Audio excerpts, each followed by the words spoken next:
Manuel Bennett. Like ka naman dyan, idol. Kabanata 431, Kabanata 431, mag-ingat ka sa sarili mo. Damn it! Naikuyom ni David Herdman ang kanyang mga kamao at nagtanong, sino ang gumawa nito? Sinabi ni Damon Herdman, sinasabi na ito ay isang sect leader ng isang Sakura Country Martial Arts School na pinangalanang Sinclair Yoshimitsu. Sina Sato Taro, Kazuo Nakamura, Sakin Hawkins, at ang iba pa nilang disipulo ay mga disipulo ng Sinclair Yoshimitsu na ito. Kaya ayun. Tumango si David Herdman bilang pag-unawa at sinabi, mukhang naghihiganti itong Sinclair Yoshimitsu para sa kanyang mga disipulo.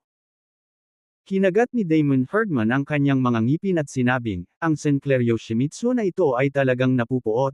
Malinaw na ang kanyang mga disipulo ang unang nagalit, ngunit ngayon ay hindi siya nangatuwiran sa atin at dumating upang maghiganti. Mataimtim na sinabi ni David Herdman, Kale, kailan ka pa nakakita ng mga taong Sakura Country na nagsasalita ng katwiran? Ang mga taong ito ay palaging kilala sa kanilang kasuklam-suklam at kawalang hiyaan. Kapag natalo mo at tinatakot mo sila, matatakot ka nila, matatakot ka, at magpapasakop sa iyo. Tumango si Damon Herdman at sinabing, Tay, ang matandang lalaki na iyon ay papunta dito, ano ang dapat nating gawin? Sumigaw si David Herdman, hindi natin maiiwasan ang darating, maghanda para sa labanan. Pagkatapos sabihin iyon, lumabas si David Herdman. Mabilis siyang sinundan ni Damon Herdman. Saktong pagdating ng dalawa sa martial arts training ground. Sinabayan ng mga hiyawan, lumipad ang mga dagwang figure at nahulog sa martial arts training ground, ilan ang patay at ilan ang nasugatan. Susunod na sandali. Boom boom. Lumipad ang dalawang mabibigat na pinto patungo kay David Herdman. Direktang sumuntok si David Herdman. Boom. Agad na sumabog ang dalawang pinto, naging nakakalat na mga shavings ng kahoy sa kalangitan. Hehe. Isang nakakatakot na tawa, na sinundan ng paos na boses, ang pumasok. Tulad ng inaasahan sa pinuno ng Martial Alliance ng River City, mayroon ka talagang mga kasanayan. Noon lang pumasok si Sinclair Yoshimitsu kasama ang isang grupo ng mga disipulo. Tumangala si David Herdman kay Sinclair Yoshimitsu at malamig na nagtanong, ikaw ba si Sinclair Yoshimitsu? Naramdaman niya ang paglilinang ng matanda, ngunit hindi niya ito maramdaman. Bukod dito, naramdaman niyang sobrang nakakatakot ang aura at pressure ng matanda. Marahil, ang paglilinang ng matandang ito ay higit na nalampasan ang kanyang sarili. Tama na yan. Tumango si Sinclair Yoshimitsu at sinabing, Leader Herdman, ngayong lahat ng 18 martial arts hall ng River City ay nawalis ko na, ang iyong Heaven Martial Arts Hall na lang ang natitira. Hindi pa ba oras para magsumite? Isumite. Huwag kailanman. Si David Herdman ay umungal, ang kanyang katawan ay nanginag, at siya ay direktang nagsagawa ng isang malakas na momentum. Ang kanyang katawan ay kumikislap na may puting liwanag, mga alon na nagmumula sa kanya sa lahat ng direksyon, sinisipa ang alikabok at mga kahoy na shavings. Kaagad pagkatapos, kumislap ang figure ni David Herdman, at dumiretso siya kay Sinclair Yoshimitsu.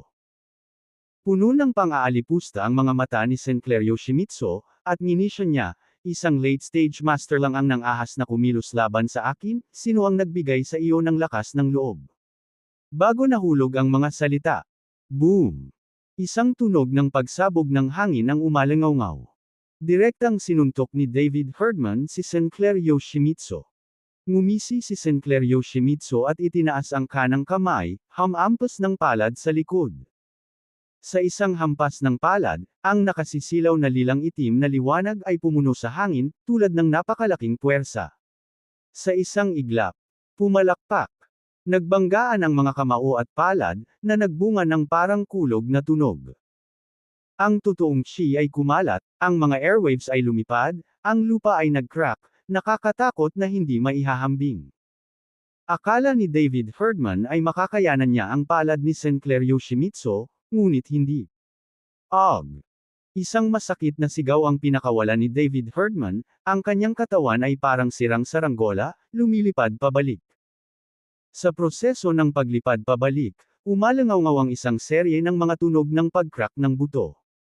Nabasag ang buong kanang braso ni David Herdman, at isa-isang naputol ang mga litid sa braso niya. Gayunpaman, bago mapunta si David Herdman, gumawa si Sinclair Yoshimitsu ng isang hakbang at hinabol ng napakabilis. Tulong kadali. Si Damon Herdman ay sumigaw sa gulat, pinamunuan ang isang grupo ng mga disipulo, at sinugod si Sinclair Yoshimitsu. Gayunpaman, hindi man lang sila nilingan ni Sinclair Yoshimitsu, at sa pamamagitan ng pagwagayway ng kanyang kanang kamay, pinasabog niya si Damon Herdman at ang iba pa ng totoong chi. Nang makitang humahabol si Sinclair Yoshimitsu, itinikom ni David Herdman ang kanyang mga ngipin at itinaas ang kanyang kaliwang braso, pinaikot-ikot ang isang kamao at pagkatapos ay hinampos muli si Sinclair Yoshimitsu. Masobrahan mo ang iyong sarili. Malamig na sigaw ni Sinclair Yoshimitsu at pinalo ulit ng isang palad. Bang! Muli, nagsalubong ang kamao at palad, ang tunog na parang kulog na nakakabigla sa kalangitan sa gabi. Si David Herdman ay muling sumigaw, ang kanyang kaliwang braso ay nabasag sa bawat buto, ang kanyang mga litid at ugat ay ganap na pumutok. Matapos wasaki ng kaliwang braso ni David Herdman, si Sinclair Yoshimitsu ay hindi nagpakita ng awa at nagpatuloy ng 3 pang hampas. Palad. Bang! Nabasag ng unang palad ang kanang paa ni David Herdman. Bang! Nabasag ng pangalawang palad ang kaliwang paa ni David Herdman. Bang! Ang ikatlong palad ay direktang winasak ang tiyan ni David Herdman. Si David Herdman ay dumura ng isang subo ng dugo, lumilipad ng mahigit 30 metro ang layo. Nakahiga siya sa lupa, na puno ng dugo at pakiramdam na para bang lahat ng buto sa kanyang katawan ay nabali, hindi makagalaw ng isang kalamnan. Lalabanan natin itong matandang bastard. Maghayganti ka sa pinuno natin. Galit na sumigaw si Damon Herdman at ang iba pa, sunod-sunod na sumugod kay Sinclair Yoshimitsu. Ngunit gaano man sila karami, hindi nila nakayanin si Sinclair Yoshimitsu at sunod-sunod na napaalis. Ang ilan sa kanila ay namatay sa lugar, habang ang iba ay malubhang nasugatan kahit na sila ay nakaligtas. Huwag kang pumunta. Maghintay ka. Napahiga si David Herdman sa lupa at napasigaw ng paos. Ayaw niyang makita ang kanyang mga alagad na mamatay ng walang saysay na kamatayan. Si Sinclair Yoshimitsu ay tumawa ng baliw at marahas na sinabi, sinumang maglakas loob na lumapit ng isang hakbang pa ay papatayin ng walang awa. Sa sandaling iyon, ang mga disipulo ng Heaven Martial Arts Hall ay hindi nang ahas na lumapit pa, nanginginig ang lahat. Nilingan ni Sinclair Yoshimitsu ang kanyang ulo upang tingnan si David Herdman at baluktot na ngumiti, Leader Herdman, sabihin mo kay Manuel Bennett. Kung hindi pa siya nagpakita sa River City bukas ng alas 12 ng gabi, papatayin ko lahat ng nasa paligid niya. Hayaan siyang magpasya sa kanyang sariling kapalaran. Pagkatapos sabihin iyon, tumawa ng malakas si Sinclair Yoshimitsu, kinuha ang kanyang mga alagad, at umalis sa Martial Arts Hall.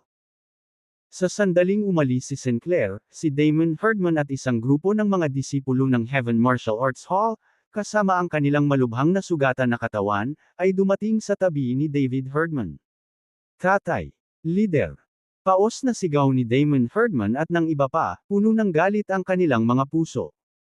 Mahinang nagsalita si David Herdman, Hale, ipaalam ka agad kay Mr. Bennett ang tungkol sa bagay na ito, dapat mabilis ka. Pagkatapos sabihin iyon, nahimatay si David Herdman. Galit na umungal si Damon Herdman, namumula ang kanyang mga mata, Sinclair Yoshimitsu, karapat-dapat kang mamatay, nararapat kang mamatay. Sa kabilang side, malalim sa bulubunduking rehiyon ng Mount Rhea. Ang gabi ay kasing dilim ng tinta, ang malamig na simoy ng hangin ay dumaan. Isang kabilugan ng buwan ang nakasabit sa langit. Sa pagitan ng mga bundok at kagubatan, si Manuel Bennett at ang kanyang mga kasamahan ay sumugod sa isang tiyak na direksyon ng buong bilis. Hindi nila alam kung ilang milya ang kanilang tinakbo.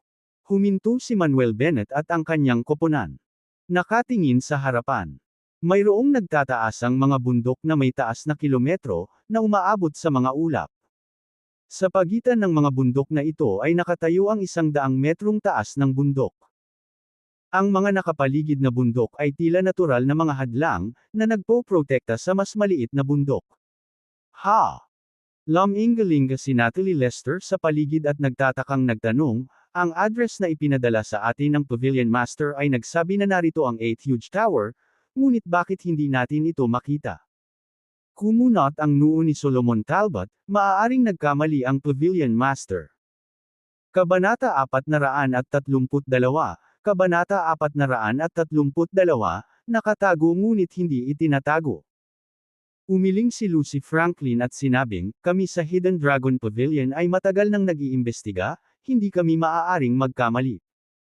Nagpaut si Natalie Lester at sinabing, ngunit ang pangunahing punto ay ang bundok lang ang nakikita natin sa ngayon. Hindi natin nakikita ang tore. Lumingon si Solomon Talbot kay Manuel Bennett at nagtanong, Mr. Bennett, sa tingin mo nasaan ang 8 huge tower? Ngumisi si Lucy Franklin, Team Leader Talbot, kara-rating lang ng binatang ito sa Hidden Dragon Pavilion. Ano ang malalaman niya? Si Manuel Bennett ay hindi tumugon, ngunit sa halip ay pinalaganap ang kanyang banal na kamalayan, maingat na naramdaman ang paligid. Sa wakas, dama po ang kanyang tingin sa matayog na bundok na mahigit 100 metro ang taas sa hindi kalayuan. Nararamdaman niya na ang Dragon Chi ay nagkalat mula sa 12 Dragon Pillars na lahat ay nagtatagpo dito. Itinuro ni Manuel Bennett ang bundok at kumpiyansang sinabi, sigurado ako. Ang 8 huge tower ay nasa loob ng bundok na ito. Nagulat na bulalas ni Natalie Lester, the 8 huge tower is inside this mountain. Are you kidding? Tumawa si Batch Shaw at sinabing, bro, sigurado ka bang hindi ka nagkamali? Paanong nasa loob ng bundok ang 8 huge tower? Sinabi ni Nathaniel Marquis sa malalim na boses, we'll see once we go and check. Kasabay nito, humakbang si Nathaniel Marquis patungo sa bundok. Sumunod naman si Manuel Bennett. Ngumisi si Jake Stern at sinabing, bueno, kung sinabi niyang nasa bundok ang 8 huge tower, puntahan na lang natin ang sarili natin. Hindi nasisiyahang sinabi ni Lucy Franklin, walang alam ang batang ito, puro kalokohan lang. Si Solomon Talbot ay awkward na tumawa, Win Team Leader, no harm in going to see. Sa makatuwid, sumunod si Solomon Talbot at ang iba pa. Noon lang. Sa sandaling lumapit si Nathaniel Marquis sa bundok. Biglaan. Ang buong bundok ay kumikinang sa nakasisilaw na 4 na kulay na liwanag, na nagpapaliwanag sa kalangitan sa gabi. Ang mga alon ng enerhiya, tulad ng avalanche o tsunami, ay sumabog mula sa bundok. Panganib. Malaking pagbabago ang ekspresyon ng mukha ni Manuel Bennett na agad na nagbabala. Naramdaman din ni Nathaniel Marquis na may mali.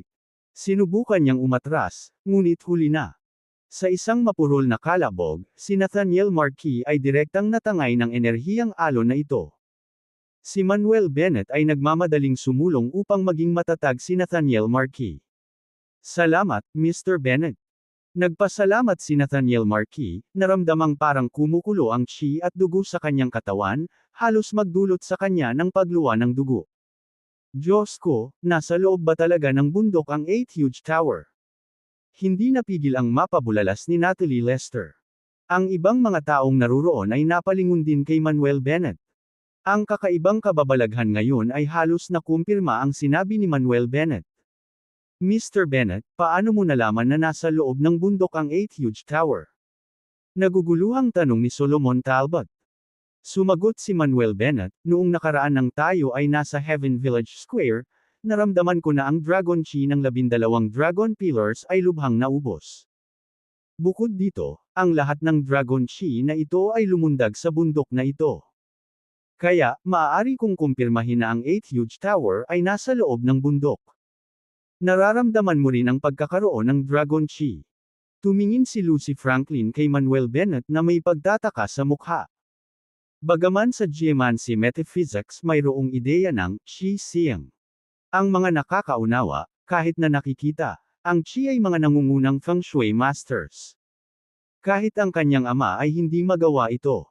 Nagkibit balikat si Manuel Bennett at sinabing, para sa akin, hindi ganoon kahirap. Huffed si Lucy Franklin, sa tingin ko maswerte ka lang. Bueno, kung ang 8 huge tower ay nasa loob ng bundok na ito, pasabugan natin ang bundok at tingnan. Sabi ni Natalie Lester, tapos nanginginig ng husto ang katawan niya. Sa isang iglap, kasabay ng tunog ng pagbitak ng mga buto, ang kanyang katawan ay lumaki hanggang 3 metro ang taas, ang kanyang matipunong katawan ay namamaga ng labis, puno ng lakas ng pagsabog. Lahat, umatras. Malakas na sabi ni Natalie Lester, pagkatapos ay umabant gamit ang kanyang matipunong mga binti patungo sa bundok. Bumagsak, bumagsak, bumagsak. Bawat hakbang niya ay nagiging sanhi ng kapansin-pansing panginginig ng nakapalibot na lupa sa loob ng ilang daang metro. Ang lahat ng mga bundok sa malapit ay dahan-daang umuuga. Kinagat ni Manuel Bennett ang gilid ng kanyang bibig, naisip sa kanyang sarili, nakakatakot talaga ang lakas ng munting lolita na ito, parang humanoid beast, hindi nakakagulat na maaari siyang maging team leader ng Exceptional Individuals Group. Nang malapit na si Natalie Lester, ang bundok ay sumabog muli sa maliwanag na 4 na kulay na ilaw. Isang agos ng ligaw at marahas na enerhiya ang lumitaw muli, na nagmamadali patungo kay Natalie Lester. Haya! Umungol si Natalie Lester, ang kanyang kamao ay kasing laki ng kaldero na umiikot sa isang malakas na suntok. Sa isang iglap, pumalakpak. Sa sandaling inilunsad niya ang suntok, umalangaw-ngaw ang tunog ng isang gang sa kagubatan ng bundok. Ang lupa at ang mga nakapaligid na kabundukan ay lalong nanginag, na para bang may lindol.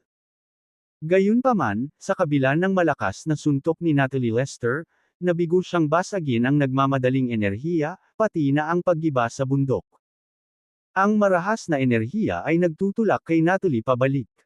Ang mga bato sa ilalim ng kanyang mga paa ay pumuputok at durog na pulgada. Sa oras na ito, pulang-pula ang katawan ni Natalie Lester, namamaga ang kanyang mga kalamnan, umuumbok ang kanyang mga ugat, tila, itinutulak niya ang kanyang lakas sa limitasyon. Tulungan mo siya. Sumigaw si Solomon Talbot, nagmamadaling umakyat. Sina Lucy Franklin, Nathaniel Marquis, Jake Stern, Finstone, Batch Shaw, Sharon Whelan, at Eric Dormer ay sumugod din. Nung malapit na sila, ang mga kislap ng liwanag ay kumikislap kay Solomon Talbot at sa 7 iba pa, at sila ay naglunsad ng mga pag-atake gamit ang mga kamao o mga palad. Nang makita ang lahat ng ito, sa wakas ay naunawaan ni Manuel Bennett ang lakas ni Solomon Talbot at ng iba pa. Bilang pinuno ng pangkat ng martial arts group, si Solomon Talbot ang may pinakamataas na cultivation, sa late stage Grandmaster. Medyo mahina si Lucy Franklin, ang kanyang cultivation ay nasa Great Master mid-stage. Ang paglilinang nina Nathaniel Marquis at Natalie Lester ay nasa Early Great Master. Parehong naabot ni Jake Stern at Finstone ang Grandmaster Perfection sa kanilang cultivation. Sina Batch Shaw, Sharon Whelan, at Eric Dormer ay pawang mga backup, hindi mahusay sa labanan, ang kanilang paglilinang ay umaabot lamang sa early stage Grandmaster. Siyempre, sa mga ordinaryong tao, napakalakas na ng paglilinang ng Batch Shaw at ng iba pa. Ngunit sa isang lugar ng pagtitipon ng halimaw tulad ng Hidden Dragon Pavilion, ang kanilang paglilinang ay hindi sapat na kahanga-hanga. Sa puntong ito, nagsanib puwersa si Solomon Talbot at ang iba pa para maglunsad ng matinding pag-atake. Ang enerhiya na bumubulusok mula sa bundok ay naging mas ligaw at marahas. Naunang lumipad palabas sina Batch Shaw, Sharon Whelan, Eric Dormer, hindi nakatiis sa vibration. Lumapag sila ng mahigit 10 metro ang layo, nagbuga ng dugo mula sa kanilang mga bibig. Matapos ihagis si Batch Shaw at ang iba pa, hindi na nakatiis sina Jake Stern at Finstone at natapon na rin sila. Maging sina Solomon Talbot, Lucy Franklin, Nathaniel Marquis, at Natalie Lester ay halos nasa kanilang limitasyon. Walang ganang umiling si Manuel Bennett, tila kailangan pa niyang kumilos. Sa isip, nanginag ang buong katawan ni Manuel Bennett. Tumaas ang kanyang momentum, sumasabog sa labis na pang-aapi at aura. Boom! Ang lupa sa ilang kilometro at 12 dosenang mga bundok ay nagsimulang yumanig ng husto. Ang gintong liwanag ay kumikinang sa buong katawan ni Manuel Bennett, pati na rin sa kanyang mga mata. Tulad ng isang gininto ang Diyos ng digmaan, nagpamalas siya ng kahangahangang kamahalan at pambihirang pangangibabaw. Holy moly, nakakatakot ba ang lalaking ito? Sobrang itinatago niya ito. Mukhang daig pa ang aura at dominance niya kahit ang team leader na si Talbot at ang iba pa, di ba? Sa di kalayuan, si Batch Shaw at ang iba pa ay napabulala sa gulat, natulala. Lucy Franklin, Natalie Lester, at Nathaniel Markey lahat ay natigilan. Oh my God, napakalakas ng lalaking ito. Nanlaki ang malalaking mata ni Natalie Lester. Kabanata 433, Kabanata 433, gumuho ang bundok at lumitaw ang tore. Maging si Solomon Talbot ay nabigla ng hindi makapaniwala. Bagamat maaga niyang nalaman na napakalakas ni Manuel Bennett. Ang katotohanang madaling natalo ni Manuel ang makalangit na henyo ng Ichiro sect, si Yinyang Master Pamela Kinsey, ay sapat na patunay. Ngunit hindi pa niya nakita ang tunay na lakas ni Manuel. Lahat, umalis na kayo. Sigaw ni Manuel, pagkatapos ay tumakbo patungo sa bundok. Sa sandaling ito, si Manuel ay parang isang walang katulad na baliw na dragon, nagmamadaling pataas at dinudurog ang mga bato sa lupa. Bilis, lumayo ka. Napasigaw si Solomon sa gulat, at mabilis na napaatras sa likuran. Si Lucy Franklin, Natalie Lester, at Nathaniel Markey ay labis na nabigla sa kanilang mga puso, at sunod-sunod ding umatras. Kung paanong si Solomon at ang iba ay umatras. Lumapit na si Manuel sa bundok. Tinadyakan niya ang paa niya ng mabangis. Sa isang malakas na, boom, na tunog, ang lupa sa ilalim ng kanyang paa ay direktang gumuho ng higit sa 10 metro. Ang katawan ni Manuel ay pumailang lang sa langit, tulad ng isang golden dragon na umaakyat, na may walang hangganang pangangibabaw. Matapos tumaas ng 12 dosenang metro ang taas. Naglunsad si Manuel ng suntok sa himpapawid, sumasabog patungo sa bundok. Sa ilalim ng pagbabantay ng lahat. Ang suntok na ibinato ni Manuel ay parang gininto ang bulalakaw na bumagsak, nakakakilabot sa sukdulan. Ang lumalakas na enerhiya na patungo kay Manuel ay nabasag na parang bula. Ang susunod na segundo. Boom! Malakas na tumama sa bundok ang kamao ni Manuel, na sumasabog sa nakakabinging putok.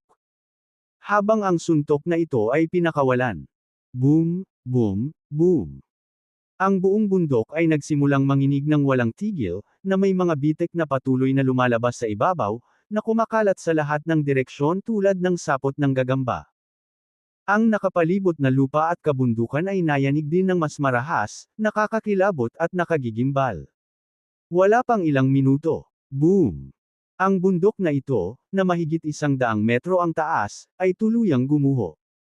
Napuno ng mga lumilipad na bato at alikabok ang langit, na ikinagulat ng mga puso ni Solomon at ng iba pa. Mag-ingat kayong lahat. Malakas na sumigaw si Solomon, nagmamadaling nag-condense ng truth shield para harangan ang mga paparating na bato. Si Lucy at ang iba ay hindi nang ahas na mag-alinlangan at pinag-condense din ng truth shields para bantayan ang kanilang mga sarili. Hindi nila alam kung gaano nakatagal. Sa wakas ay bumalik sa kalmado ang lahat. Ang mga nagkalat na bato at alikabok ay unti-unti ding nagkalat. Si Solomon at ang iba ay nakatitig sa direksyon na iyon. Nakita nila ang isang payat na figure na nakatayo sa mga durog na bato. Bumuhos ang liwanag ng buwan, tulad ng isang walang kamatayang bumababa sa mundo, isang banal na nilalang na nagkatawang tao. Sa harap ng mga durog na bato, may nakatayong isang higanteng tore. Ang tore na ito ay ganap na gawa sa bato, na may taas na mahigit 30 metro, na may nakaukit na mga salitang, 8 huge tower, sa itaas. Nakapalibot dito ang 4 na estatwa, bawat isa ay mahigit 10 metro ang taas. Ang 4 na estatwa na ito ay ang 4 na dakilang divine being ng Socorro country, at guardian spirit, fortunate spirit, strange spirit, at desolate spirit. Sa oras na ito, ang tore ay kumikislap na may itim, pula, berde, at asul na mga ilaw, napakarilag na nakasisilaw at nagpapalayas sa kadiliman. Ngunit si Solomon at ang iba pa ay hindi pa rin nakaka-recover sa pagkabigla kanina lang. Pagkatapos ng ilang minutong katahimikan, napalunok ng laway si Batch at napabulalas. Diyos ko, napakabangis nitong dude. Nawasak niya ang 100 metrong bundok sa isang suntok. Ang lalaking ito ay hindi tao, siya ay isang halimaw. Blankong sabi ni Sharon Whelan, nagkakaroon ng anino sa puso niya tungkol kay Manuel. Sa pag-aakalang nakita niya ang iniisip ni Manuel kanina at nasabi pa niya ang mga iyon, nakaramdam siya ng matagal na takot. Kung papatayin siya ni Manuel, mapapahamak siya sa isang suntok. Bahagyang napaawang ang bibig ni Jake Stern, at hinahangaan niyang sinabi, napakatakot ang taong ito, halos makatabi niya ang Pavilion Master. Bumantong hininga si Finstone, hindi nakakagulat na hinayaan ng Pavilion Master ang batang ito na maging Deputy Pavilion Master. Ang lakas lang ng martial arts ng batang ito ay kahanga-hanga na. Nagulat din sina Lucy Franklin, Natalie Lester, at Nathaniel Marquis. Tumawa si Solomon at sinabing, Win Team Leader, di ba sabi ko pambihira si Mr. Bennett? Pero hindi ka maniniwala sa akin. Lucy Franklin huffed arrogantly, medyo mas malakas lang ang martial arts niya. What's the big deal? Bagamat sinabi niya iyon, labis na siyang humanga kay Manuel sa kanyang puso. Huminga ng malalim si Maggie at sinabing, Kuya Wind, hindi lang medyo malakas si Mr. Bennett, halatang freak siya, okay. Lahat, magmadali at maghanda upang sirain ang tore. Sa sandaling ito, nagsalita si Manuel Bennett. Oo. Kinilala ni Solomon Talbot at ng iba pa at nasagasaan. Sa ngayon, walang nang ahas na suwayan si Manuel Bennett. Pero nung malapit na sila, rumble rumble rumble. Ang 8 huge tower ay nagsimulang yumanig ng marahas. Ang 4 na kulay na mga ilaw na kumikislap sa katawan ng tore ay naging mas nakakasilaw, na nag-transform sa isang sinag ng liwanag na pumutok sa langit, na parang nag-uugnay sa langit at sa malaking tore. Susunod na instant. Whoosh whoosh whoosh. Umihip ang hangin, may lumilipad na mga buhangin at bato. Biglang, isang malaking formation na kumikinang na may 5 kulay na ilaw ang nabuo sa itaas ng 8 huge tower. Sa pagbuo, ang mga ginintoang ilaw ay kumikinang, ang mga halaman ay lumipad, ang malalaking alon ay gamulong, ang apoy ay nasusunog, at ang mga bato ay lumipad, nanginginig ang puso ng isang tao. Yin Yang 5 Elements Array. Hindi napigil ang mapabulalas ni Lucy Franklin. Wind Team Leader, pwede bang basagin mo? Malakas na tanong ni Manuel Bennett. Kaya ko. Buti iwan ko sayo. Oo. Tumango si Lucy Franklin bilang tugon. Jake Stern, Finstone, tulungan mo ang Wind Team Leader. Nag-utos si Manuel Bennett kay Jake Stern at Finstone. Oo, Deputy Master Bennett. Malakas na tugon nina Jake Stern at Finstone. Sa sandaling ito, biglang nagsimula ang Yin Yang 5 Elements Array. Sunod-sunod, ang mga sinag ng gintong liwanag ay marahas na lumabas. Ang mga damo at mga puno, tulad ng mga blades, ay pinaputok ng paputok. Sunod-sunod na malalaking alon ang lumundag. Ang agos ng mga apoy, tulad ng isang ilog ng apoy, ay tinangay din. Sinugod din ng gravel dust si Manuel Bennett at ang iba pa. Break the formation. Agad na sumigaw si Lucy Franklin at tinadyakan ang paa niya. Isang masalimuot at komplikadong pattern ng 8 trigrams na agad na nakondensed, na may nakasisilaw na mga ilaw at kumikislap na ron, hindi kapani-pani walang malalim. Kaagad pagkatapos, iniunat ni Lucy Franklin ang 2 kamay sa himpapawid, manipulahin ang formation plate at isa-isang pinakawala ng mga rune ng array, simulang sirain ang formation. Sina Jake Stern at Finstone ay nag-activate ng kanilang fire and water abilities sa loob ng kanilang katawan, tinulungan si Lucy Franklin sa pagsira sa formation. Bang bang bang. Si Lucy Franklin at ang 2 iba pa ay nakipaglaban sa malaking pormasayon, at ang nakabibinging dagandong ay sumabog sa kalangitan. Sina Manuel Bennett at Solomon Talbot, at ang iba pa, ay nagbabantay sa mga galaw ng 8 huge tower sa lahat ng oras. Nadama ng lahat na ang tore na ito ay masyadong masama. Upang sirain ito, maaaring hindi ito ganoon kadali. Wala pang ilang minuto. Boom rumble rumble. Ang Yin Yang 5 Elements array na ito ay direktang bumagsak at sumabog, naging mga tuldok ng liwanag na nawala sa kalangitan. Wind Team Leader, isa ka talagang karapat-dapat na kahalili ng Wind Marvel Sect, magaling. Puri ni Manuel Bennett. Sinong nangangailangan ng papuri mo? Ngumuso si Lucy Franklin, ngunit hindi maitago ang saya sa kanyang mga mata. Nagpatuloy si Manuel Bennett sa pagpuri, Jake Stern, Finstone, pareho rin kayong mahusay. Ngayon naiintindihan mo na. Kapag nagtutulungan kayong dalawa, maaari kayong magpakita ng mas malaking lakas sa pakikipaglaban. So, from now on, you guys should stop fighting each other, tayong lahat ay magkakapatid. Nagkatinginan sina Jake Stern at Finstone at sabay na tumalikod. Tumingin si Solomon Talbot kay Manuel Bennett na may paghangang ekspresyon sa mukha. Hindi niya inaasahan na malulutas ni Manuel Bennett ang mga salungatan sa pagitan nina Jake Stern at Finstone sa pamamagitan ng pamamaraang ito ng pagtutulungan ng magkakasama. Ang binatang ito talaga ang pinakamahusay na kandidato para sa Deputy Master ng Hidden Dragon Pavilion. Kabanata 434, Kabanata 434, ang kapangyarihan ng dakilang array. Ngunit sa sandaling ito lamang. Boom boom boom. Patuloy na yumanig ang 8 huge tower. Ang ilaw sa katawan ng tore ay lalong nagliliyab at nakakapansin.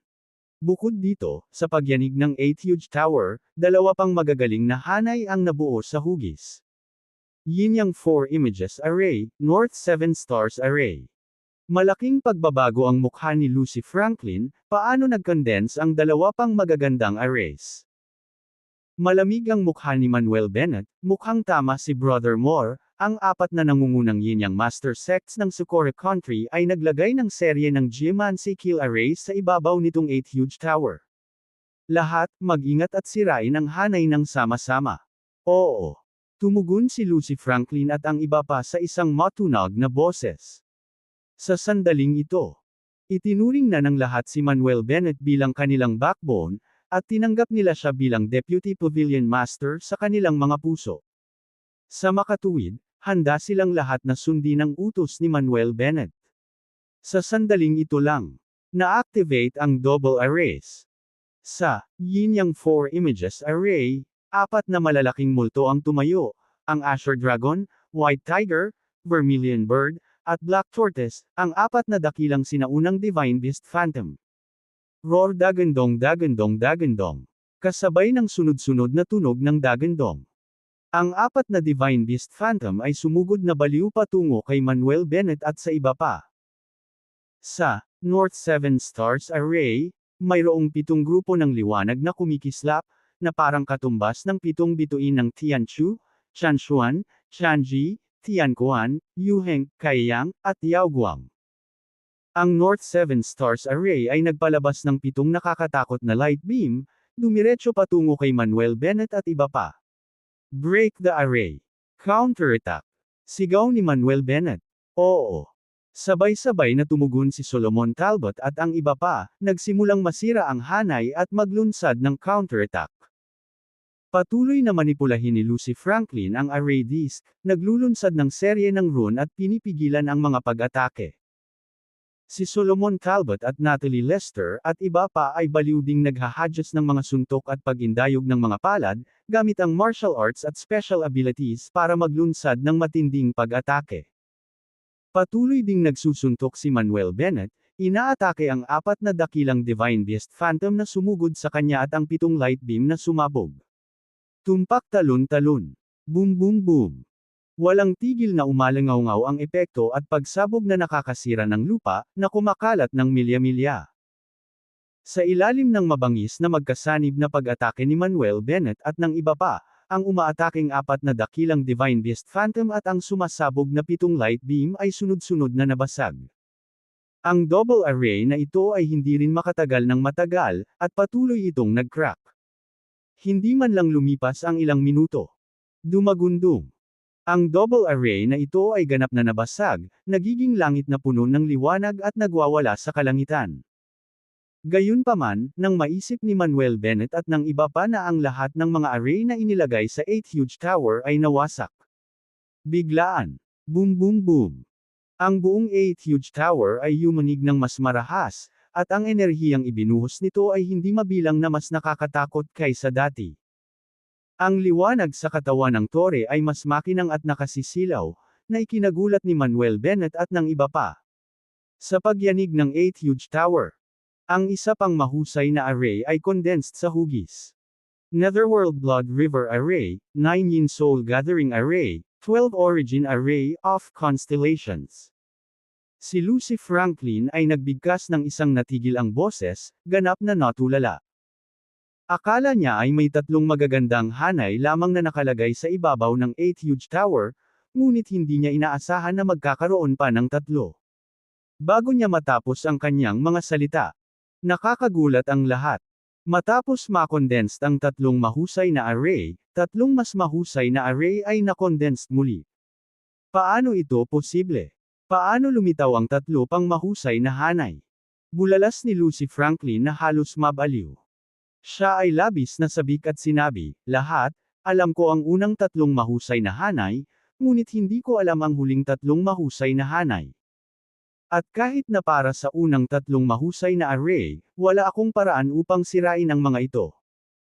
Tulad ng para sa huling tatlong mahusay na array, mayroon akong kahit na mas mababa ng isang bakas.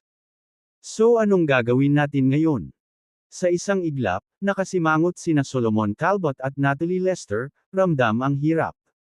Pagkatapos ng lahat, si Lucy Franklin lamang ang nasa eksena na nakaintindi ng geomancy metaphysics. Wala ang mga miyembro ng Mystery Arts Group at Formation Group. Gayunpaman, nang maramdaman ng lahat ang kahirapan.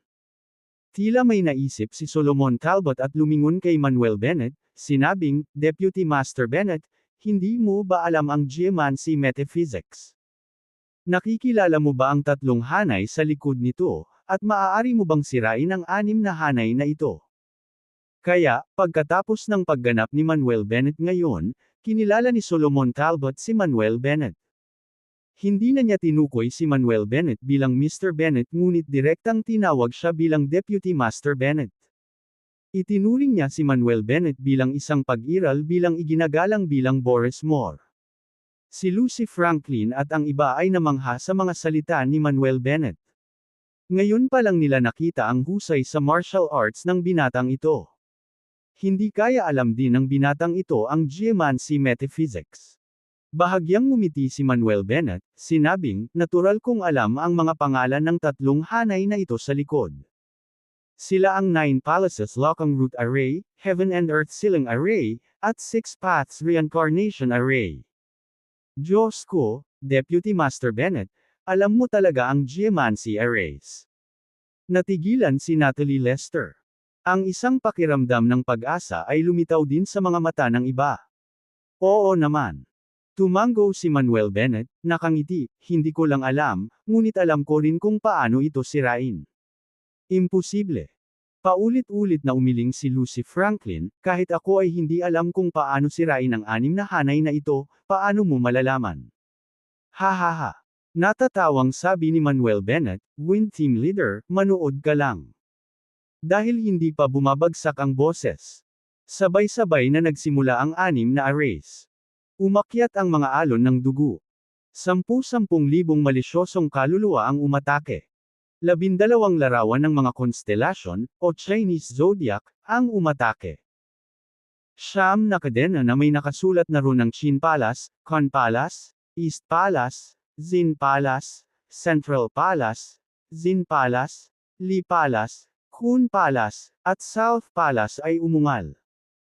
Ang langit at lupa, araw, buwan, bituin, ibon, at hayop ay pinigilan at pinatay. Sabay-sabay ding umatake ang 6 Paths Illusion. Sa sandaling ito, ang bulubunduking lugar na ito ay nababalot ng mga ilusyon na ipinakita ng 6 arrays. Para bang lahat ay hinayla sa isang nakakasilaw na mundo. Mabilis na counterattack. Umungol si Solomon Talbot, pinaikot ang kamao at binomba ito. Hindi gumagalaw ang Mingking fist. Sa pamamagitan ng isang suntok, tila isang unmoving Mingking na ilusyon ang bomb alot kay Solomon Talbot at sumalpok ng suntok.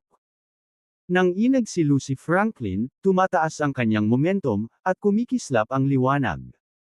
Ang kanyang buhok ay lumutang na parang babaeng Diyos ng digmaan. Itinaas niya ang kanyang kanang kamay at hinampas ng mabangis na palad.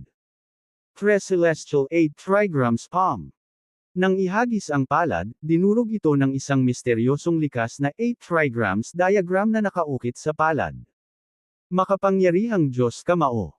Sumigaw si Natalie Lester sa isang maislan na boses, ang kanyang liwanag ay umaakyat sa langit, at siya ay sumabog sa isang suntok.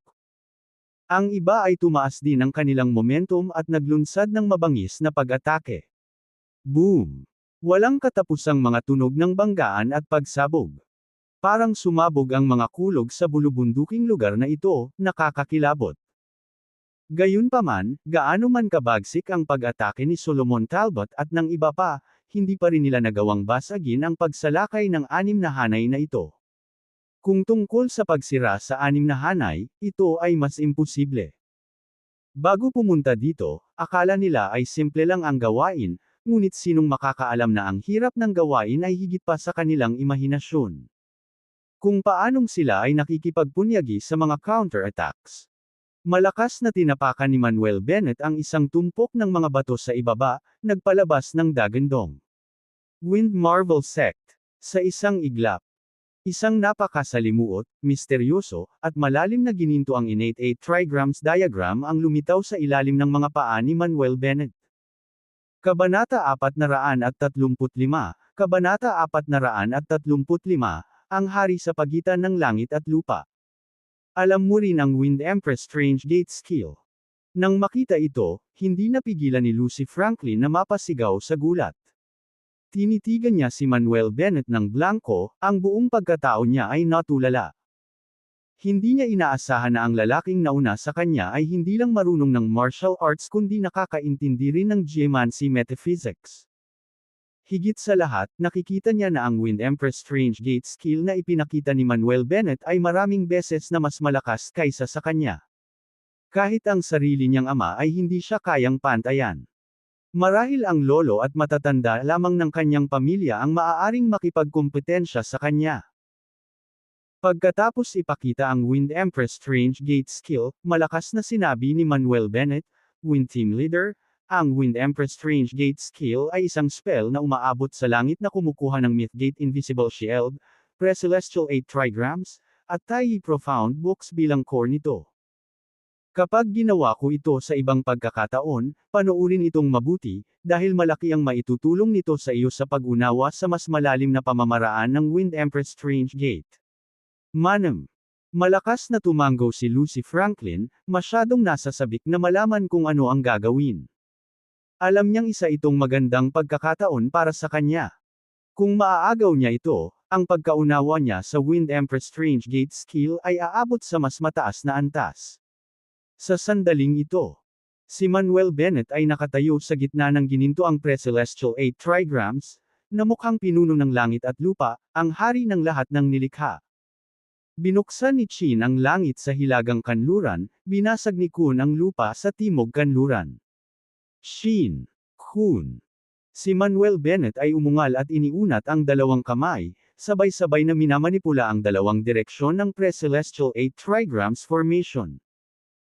Ang dalawang Golden Rune, na pinamumunuan ng mga karakter na, Shin, at Kun, ay nagdala ng hindi mabilang na iba pang rune at iba't ibang mga pangitain habang bumagsak sila sa 6-layer array sa ibabaw ng 8 huge tower. Boom, boom, boom. Umalangaw-ngaw ang engranding, nakakalindol na pagsabog. Ang enerhiya at mga pangitain na inilabas ng 6-layer array ay halos hindi makayanin ang welga ni Manuel Bennett at patuloy na nabasag at nagwawala.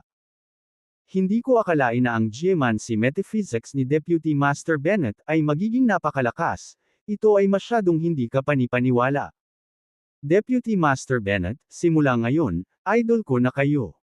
Tuwang-tuwang bulalas ni Natalie Lester sa kanyang matamis na boses, nagsisimula ng kumikinang ang malalaking mata.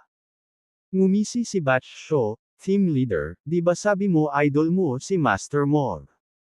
Natalie Lester pouted, hindi ba pwedeng marami akong idolo? Oo, syempre, kaya mo.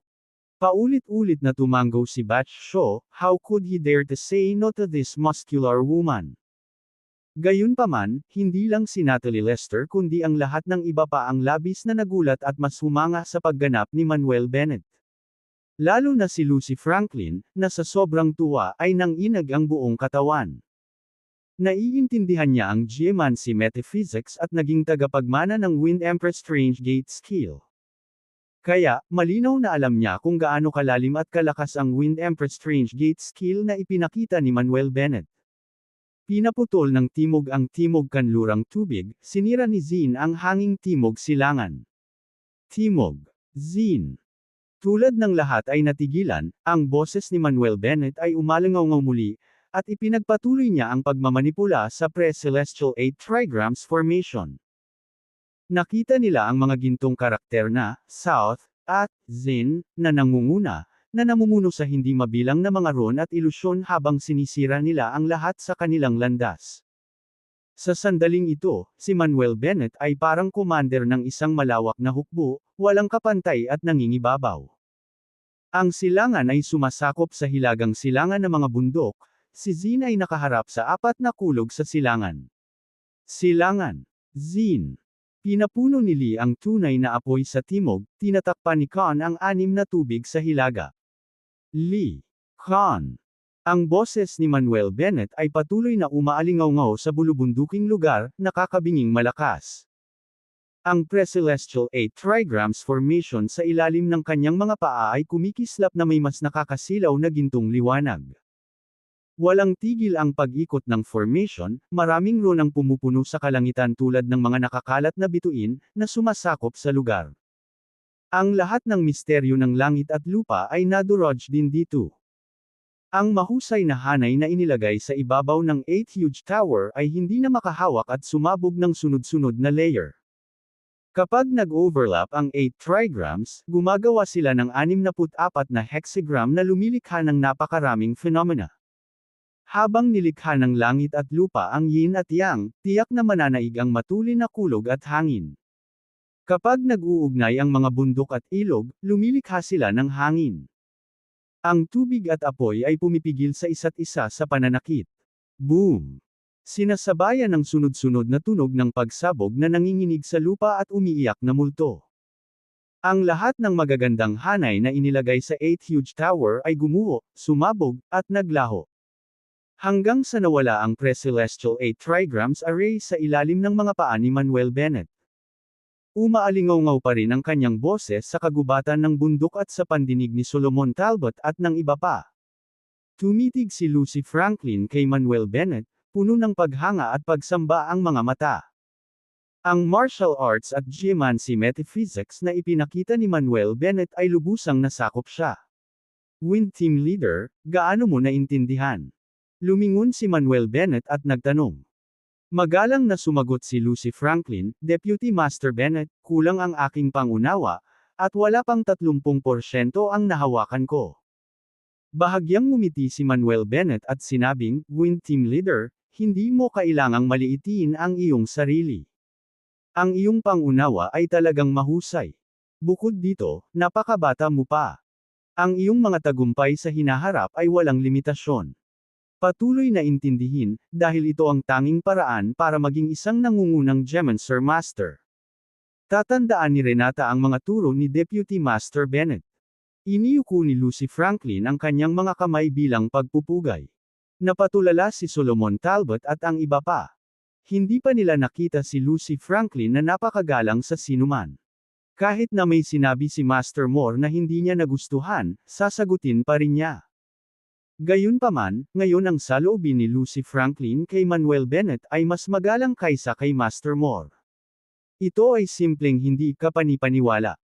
Maaaring isipin ng mga hindi nakakaalam na binago ni Lucy Franklin ang kanyang pagkatao. Wala nang nakikitang mahusay na array condensing. Sumigaw si Manuel Bennett, maaari nating simulan ang pagsira sa tore. Okay. Tumugon si Lucy Franklin at ang iba pa at sinundan si Manuel Bennett, papalapit sa 8 Huge Tower. Ngunit nang si Manuel Bennett at ang iba ay wala pang 10 metro ang layo mula sa 8 Huge Tower. Biglaan. Rumble, rumble, rumble. Ang 8 Huge Tower ay yumanig muli ng malakas. Malaking pagbabago ang mukha ni Solomon Talbot, anong nangyayari? May array pa ba na hindi nasira? Napalunok ng laway si Batch Shaw at sinabing, hindi pwede, nasira na natin ang 9-layer array, meron pa ba? Walang sabi-sabing nagsalita si Sharon Whelan, kalokohan lang ang Pavilion Master. Kung napakahirap ng misyon na ito, bakit hindi siya nagpadala ng mas maraming tao? Si Manuel Bennett, Solomon Talbot, Lucy Franklin, at Natalie Lester ay nakasimangot na nakatingin sa 8 Huge Tower.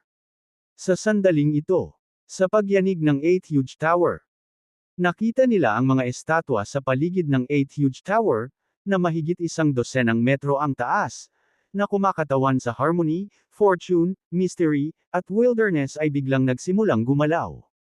Ano? Aswang ta. Nakakagalaw talaga ang mga estatwa. Gulat na bulalas ni Batch Shaw, kumikibot ang sulok ng kanyang bibig. Nagbabala si Manuel Bennett, may mali sa 4 na estatwa na ito. Natatakot ako na sila ay kinokontrol ng geomancy techniques. Lahat, mag-ingat. Oo. Malakas na tumango ang lahat, matamang nakatingin sa 4 na estatwa. Wala pang ilang minuto. Whoosh, whoosh, whoosh, whoosh. Ang mga estatwa ng Harmony, Fortune, Mystery, at Wilderness ay lumukso pababa mula sa tore at sinisingil kay Manuel Bennett at sa iba pa. Si Harmony ay may hawak na espada, Fortune isang kutsilyo, Misteryo isang sibat, at Wilderness isang halberd. Ang 4 na estatwa na ito ay parang mga buhay na tao, hakbang-hakbang na papalapit sa kanilang tabi. Klang, klang, klang. Dahil sa napakalaking sukat ng 4 na rebulto, bawat hakbang na kanilang ginawa ay nagiging sanhi ng matinding panginginig ng lupa at ang mga bundok ay nayanig. Ang mabatong lupa ay natapakan pa ng malalalim na yapak. Labanan. Si Manuel Bennett ay umungal at sumugod patungo sa pinakamakapangyarihan at nangungunang Harmony. Labanan. Si Solomon Talbot at ang iba pa ay umungal at sumugod patungo sa Fortune, Misteryo, at Ilang. Kabanata 436, Kabanata 436 na tagapangalaga ng tore. Si Manuel Bennett ay napakabilis. Sa isang kisap mata, si Manuel Bennett ay lumipat na malapit sa Ward Soul. Agad na inihampas ni Ward Soul ang napakalaking espada na 10 metro ang haba sa kanyang kamay patungo kay Manuel Bennett. Whoosh! Sa isang hampas ng espada, humagulgol ang hangin, dala ang lakas ng 10,000 libra, ito ay tumama. Naiwasan lang ni Manuel Bennett ang sword strike na ito gamit ang isang sidestep. Boom! Ang suntok ng espada na ito ay bumagsak ng husto sa lupa, na naging sanhi ng marahas na pagyanig ng lupa. Ang lupa ay direktang nahati sa isang pitch na ilang metro ang lalim at mahigit 10 metro ang haba. Ang mga nagkalat na bato ay itinapon, ang alikabok ay pinagsama, ang takot ay walang hangganan. Matapos iwasan ang sword strike na ito, si Manuel Bennett ay nagpatuloy sa pag-charge patungo sa Ward Soul. Nang wala pang ilang metro ang layo niya sa Ward Soul, si Manuel Bennett ay pilit na bumagsak sa lupa, kasing bilis ng isang mabangis na dragon, na pumailang lang sa langit. Matapos tumalo ng ilang metro sa taas, inihagis ni Manuel Bennett ang kanyang suntok kay Ward Soul. Nag-react din si Ward Soul. Sa oras ng suntok ni Manuel Bennett, mabilis nitong ginamit ang higanteng espada para depensahan. Sa sandaling iyon, thud! Ang suntok ni Manuel Bennett ay tumama sa espada, na nagdulot ng malakas na dagandong. Ang suntok na ito ay napakarahas, ganap nitong sinira ang lahat ng kinaharap nito, walang bagay na hindi nito kayang sirain. Crack crack crack. Kasabay ng sunod-sunod na tunog ng pag-crack, nabasag ang higanteng espada sa kamay ni Ward Soul at naging isang tumpok ng mga durog na bato. Matapos basagin ang higanteng espada sa isang suntok, hindi gaanong hamina ang puwersa, sa halip ay nagpatuloy ito sa paghampas sa dibdib ni Ward Soul. May malakas na kulog. Direktang tinamaan ng suntok na ito si Ward Soul at paulit-ulit na gumalaw, nabasag pa ang dibdib ng ilang bitik. Ngunit, hindi tumigil doon si Manuel Bennett. Sa sandali ng landing, si Manuel Bennett ay patuloy na umangkas kay Ward Soul na tumatayo na. Matapos makalapit, muling sumugod si Manuel Bennett at muling sumuntok sa hangin. Pumutok. Sinasabayan ng boom ng dumadagandong na dagandong. Ang pangalawang suntok, na kumikislap na may nakakasilaw na gininto ang liwanag, ay tumama ng malakas sa ibabaw ng dibdib ni Ward Soul. Rumble rumble. Isang nakakakilabot na pagsabog ang umalangaw sa himpapawid. Ang estatwa ni Ward Soul na ito, na may taas na mahigit 10 metro, ay ganap na pinasabog ng braso ni Manuel Bennett, na ginawa itong lumilipad na gravel dust. Sa sandaling dumurog ang braso ni Manuel Bennett sa rebulto ni Ward Soul. Sa isang lugar na hindi masyadong malayo. Sina Solomon Talbot, Lucy Franklin, Natalie Lester, at iba pa ay nakikipaglaban din sa mga estatwa ng Fortune Soul, Wonder Soul, at Desolate Soul, na ang bawat isa ay may taas na mahigit 10 metro. Boom boom boom. Bang bang bang. Walang tigil ang nakakabinging tunog ng mga impact at pagsabog. Ang mga nakapaligid na bundok ay binomba ng malalaking hukay. Gamulong ang mga bato, lumilipad ang alikabok, napakaganda ng tanawin. Sa pagharap sa pag-atake ng tatlong estatwa, okay lang sina Solomon Talbot, Lucy Franklin, Natalie Lester, at Nathaniel Marquis, pero mas marami o mas kaunti ang nasugatan ng iba. Hindi rin huminto si Manuel Bennett, muli siyang gumalaw, patungo sa larangan ng digmaan ni Solomon Talbot. Pagkatapos makalapit, malakas na sinabi ni Manuel Bennett, "Ipaubaya mo sa akin ang Fortune Soul, humarap ka sa dalawa pang estatwa." Oo. Mabilis na nakalayo si Solomon Talbot at ang iba pa sa Fortune Soul at naglunsad ng malawakang pag-atake sa Wonder Soul at Desolate Soul. Papalapit na si Saing Manuel Bennett. Itinaas ni Fortune Soul ang higanteng kutsilyo sa kanyang kamay, hinampos ito patungo sa kanya. Muling gumalaw si Manuel Bennett matapos iwasan ang kutsilyong ito, ang kanyang katawan ay muling sumabog paitaas. Sa pagkakataong ito, direktang sumugod si Manuel Bennett sa taas na mahigit 10 metro, pagkatapos mula sa itaas, brutal niyang sinuntok ang ulo ni Fortune Soul. Sa isang suntok pababa, ito ay kasing bigat ng isang bundok, napakarahas, na parang anumang bagay na kinakaharap nito ay ganap na madudurog. Agad na itinaas ni Fortune Soul ang malaking kutsilyo sa kanyang kamay upang ipagtanggol. Boom!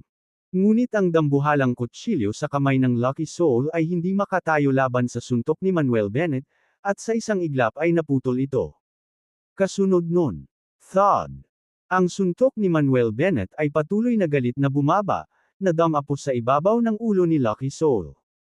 Nang lumapag ang suntok, nagsimulang kumalat ang mga bitik mula sa tuktok ng ulo ni Lucky Soul pababa. Leeg, katawan, braso, binti. Ang susunod na segundo, boom! Ang matayog na estatwa ng Lucky Soul ay direktang nabasag ng suntok ni Manuel Bennett, na naging isang tumpok ng mga durog na bato. Boom, boom! Tulad ng pagkabasag ni Manuel Bennett ng Lucky Soul, dalawang malakas na tunog ng pagsabog ay nagmula rin sa malayo. Lumingon si Manuel Bennett at nakitang nagsanib puwersa si Solomon Talbot at iba pa para pasabugan ang mga estatwa ng Odd Soul at Wasteland Soul. Tumawa ng malakas si Manuel Bennett at sinabing, "Lahat ay gumawa ng magandang trabaho." Walang magawang sinabi ni Solomon Talbot, "Deputy Master Bennett, talagang kakila-kilabot ka. Ikaw lang ang nagpasabog ng dalawang rebulto. Ikinahihiya namin ang aming kababaan." Tumango rin si Lucy Franklin at ang iba pa, na halatang nabigla muli sa lakas ng pakikipaglaban ni Manuel Bennett. Hulaan nila sa kanilang mga puso, gaano ba talaga kalakas si Manuel Bennett? Sa sandaling ito, hehe, isang madilim na tawa ang narinig mula sa 8 Huge Tower. Anong tunog yan? Nagbago ang ekspresyon sa mukha ni Solomon Talbot habang nakatingin siya sa 8 Huge Tower. Bakit parang may narinig akong tawa? Hindi naman pwedeng haunted, diba? Ang mga labi ni Natalie Lester ay hindi mapigilan, ang kanyang maliit na mukha ay namutla sa takot. Gayunpaman, dahil sa kanyang matibay at matipunong figura, mukhang hindi ito tugma. Reklamo ni Sharon Whelan, hindi ba nakakasira lang ng tore? Bakit sunod-sunod na kakaibang nangyayari? Nahanap mo na rin sa wakas. Kung binigyan mo pa kami ng oras, na-absorb sana namin ang lahat ng Dragon Chi. Dahil nandito ka, huwag mong isipin ang pag-alis ng buhay. Kasabay ng pagtawa, ang mga paos na boses ay nagmula sa tore. Tinitigan ni Manuel Bennett ang 8th huge tower at sumigaw, "Sinong nagpapanggap na multo, lumabas ka." Bago bumagsak ang kanyang mga salita. Rumble rumble rumble, ang tunog sa buong bundok.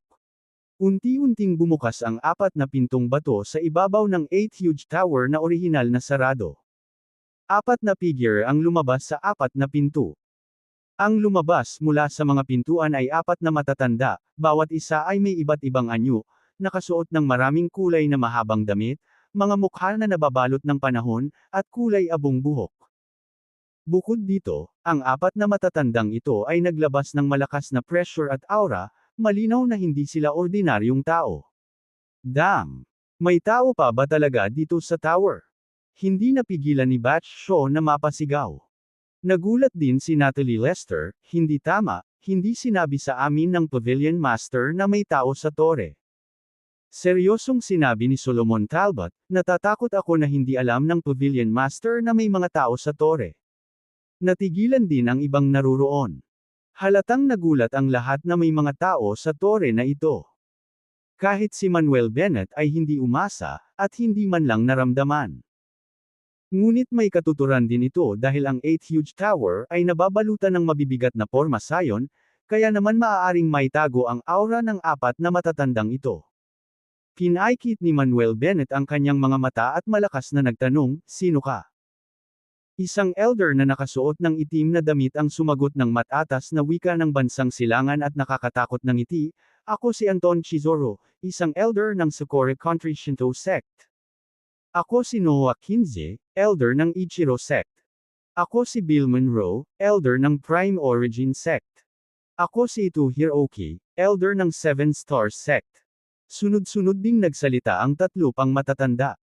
Nagpatuloy si Anton Chizoro, "Kaming 4 ang mga elder ng nangungunang Yin at Yang Master Sect sa Socorro Country at gayon din ang mga taga-bantay ng 8th huge tower.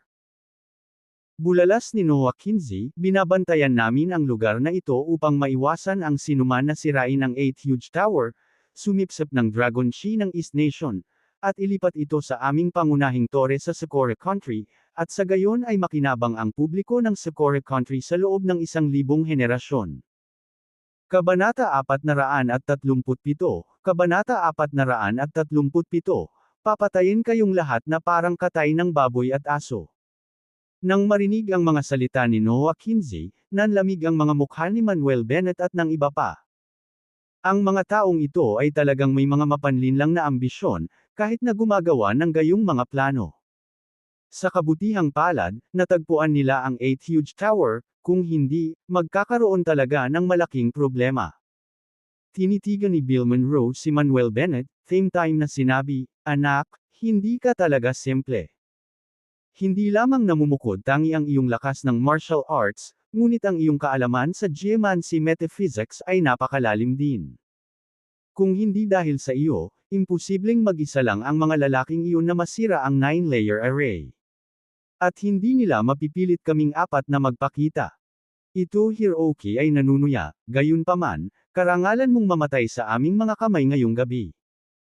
Ipinilig ni Manuel Bennett ang kanyang ulo ng nakakatawa, na nagsabing, "Kayong 4 na matandang lalaki lang ang gustong pumatay sa amin, nananaginip ba kayo?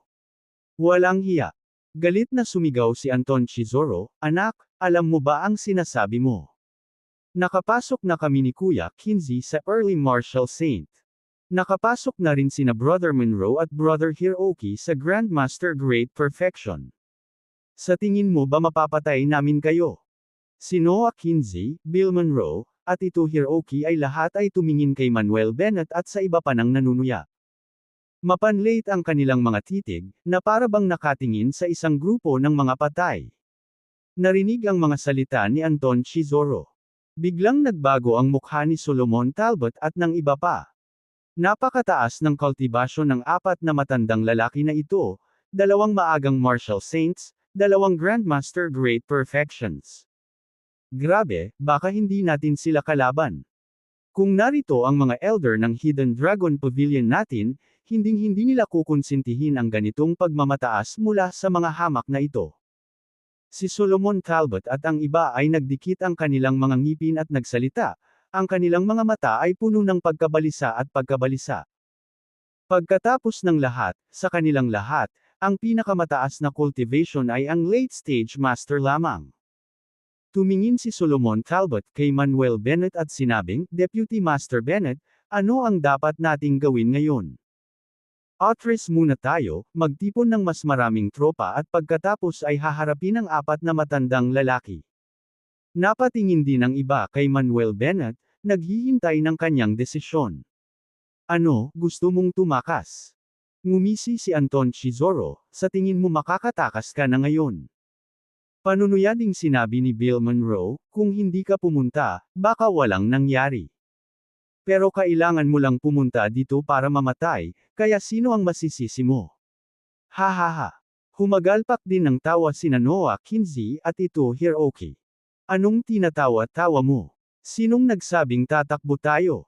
Si Manuel Bennett ay tumingin kay Anton Chizoro at sa iba pa ng mahinahon, at nagtanong ng walang pakialam. Oh, hindi tumatakbo. Patuloy ng inisya ni Anton Chizoro, oo naman, kahit gusto mong tumakbo, hindi mo magagawa. Hindi iyon ang ibig kong sabihin. Umiling si Manuel Bennett, nagpatuloy, ang sinasabi ko ay hindi lamang tayo tatakbo, kundi sisirain din natin ang masamang tore at dudurugin ang iyong mga pukana. Kung tutuusin, sa aking palagay, ang pagpatay sa iyo ay parang pagkatay ng baboy at aso. Mapangahas. Naghahanap ng kamatayan. Sobrang yabang. Sino ang nagbigay sa iyo ng lakas ng loob na magsalita ng ganito? Si Anton Chizoro at ang iba pa ay biglang nagalit, ang kanilang momentum ay tumataas, at ang hangarin sa pagpatay sa kanilang mga mata. Napaawang ang bibig ni Solomon Talbot at ng iba pa. Tapos na. This time tapos na talaga. Ang mga salita ni Deputy Master Bennett ay lubos na nakasakit sa apat na matandang lalaki na ito, at walang pagkakataong makatakas para sa kanila. Lahat, hayaan mong ako ang pumatay sa batang ito. Bulalas ni ito Hiroki, saka tumalon pababa mula sa tuktok ng tore, dumiretso sa Manuel Bennett. Sa sandaling iyon, isang matinding asol na liwanag ang bumungad sa katawan ni ito Hiroki, lumalakas ang kanyang mapang-apang aura, at sinampal niya si Manuel Bennett. Sa pagtama ng palad, ito ay hindi kapani-paniwalang nakakatakot, na naging sanhi ng lupa sa loob ng 1 kilometrong radius, at ang mga nakapaligid na bundok ay manginig at yumanig. Bago pa tuluyang dumapo ang palad, naging pulbos na ang nagkalat na mga bato sa lupa. Deputy Master Bennett, mag-ingat ka. Umalis ka dali. Si Solomon Talbot at ang iba ay sumigaw ng paalala. Hindi nila inasahan na biglang gagawan ng hakbang si ito Hiroki. Noong una ay gusto nilang tumulong, ngunit huli na ang lahat. Gayunpaman, sa pagharap sa hampas ng palad ni ito Hiroki, si Manuel Bennett ay nakatayo pa rin sa kanyang pwesto na parang bato, hindi gumagalaw. Nagbigay ito ng impresyon sa mga tao na siya ay natakot na hanggal. Ngunit, tulad ng pagtama ng palad ni ito Hiroki sa sandaling iyon, nagtaas din ng palad si Manuel Bennett para salubungin ang pag-atake. 8th Section Divine Dragon Palm. Umuungol. Sa pamamagitan ng hampas ng palad, umalangaw-ngaw ang Dragon Chant, niyanig ang kagubatan ng bundok at umaalingaw-ngaw sa mga ulap. Ang nakita nila ay isang higanteng gininto ang palad, na pinagsama sa isang gintong dragon na multo, na nabangga sa pag-atake. Sa hindi kalayuan, si Solomon Talbot at ang iba pa ay natulala lahat. I'm not fucking hallucinating, am I? I actually saw a dragon phantom. Anong klaseng martial technique ang ginagamit ni Deputy Master Bennett? Sobrang nakakatakot. Ibig bang sabihin ay matatalo talaga ni Deputy Master Bennett ang matandang ito? Nagsalita ang lahat, puno ng pag-aalinlangan ang kanilang mga mata. Sa isang iglap. Bang!